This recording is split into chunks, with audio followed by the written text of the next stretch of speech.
I'm here on behalf of OGV TV at the Cyber Resilience Conference for National Security and the Energy Sector. And I'm here with Cyrus Vance Jr. So Cyrus, can I ask you, for the topics that are being discussed on the panels today, what's of most interest to you?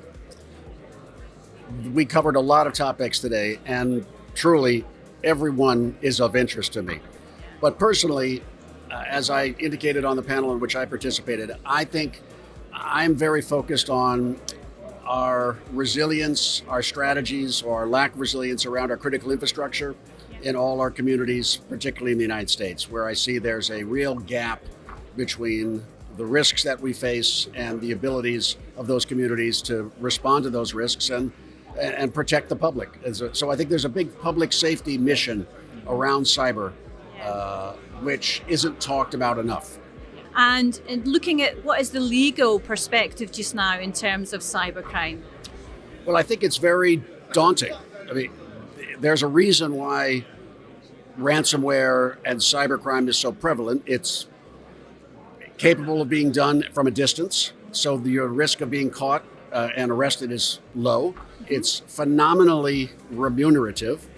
We're talking about, tens of millions of dollars in ransomware attacks every day. And the laws really are not as up to date as they should be. So in New York State, for example, where I was the district attorney in Manhattan, our laws are really written in the 1970s.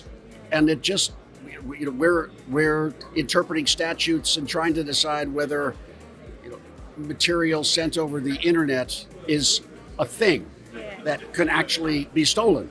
And this is a serious problem because it doesn't. Again, it's a public safety issue. Are we creating the legal structure that enables our law enforcement community and the government to protect us? And in some cases, no. The federal government, they're much more on top of the statutes that are used by police and prosecutors. At the state level, however, you have 50 states, 50 different sets of laws, 50 wildly varied levels of sophistication. And even if you have the laws, you have judges, police, and prosecutors who are cyber neophytes. So that's a problem. So I think there's a long way to go, but I think we are getting better, but not fast enough. Do you think that there is enough knowledge and shared resource to take down the cyber criminals? Maybe. Okay. I think I'd go back to holding cyber criminals accountable is going to be difficult for the reasons I talked about earlier. There's technical issues, and they live far away. So I would say there is not the structure, there is not the international cooperation, which is a function of world politics.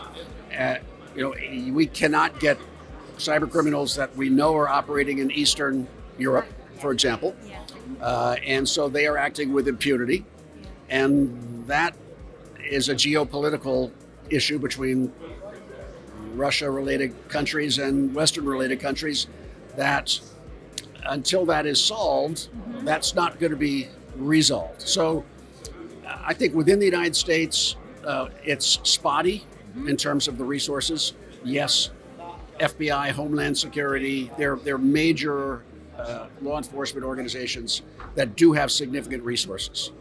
But again, it's not necessarily successful at taking down cyber criminals.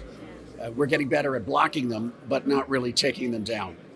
Cyrus, thanks so much for the interview and being involved in this fantastic conference. Thank you so much. It's a great conference. It's great to be in Scotland. Thank you for having me. Thank you.